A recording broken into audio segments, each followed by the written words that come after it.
खुशामदीद। आज हम बात कर रहे हैं तुर्क ड्रामा जीना की किस्त 226 पर।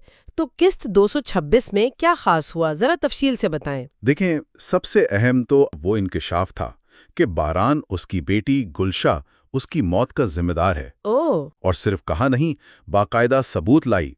खतूत थे, बारान की दी हुई अंगूठी और वो शादी का जोड़ा। हाँ, वो जोड़ा जो गुलशा पहन नहीं सकी थी, कितना दिल दहलाने वाला मंजर था। जी, और दिलान, उसका तो जैसे वजूद ही साकित हो गया।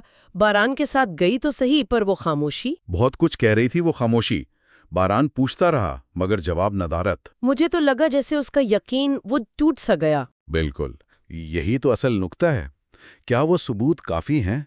और बारान, क्या वो वाकई वैसा है या ये बहुत अहम सवाल है। दिलान अब करेगी क्या?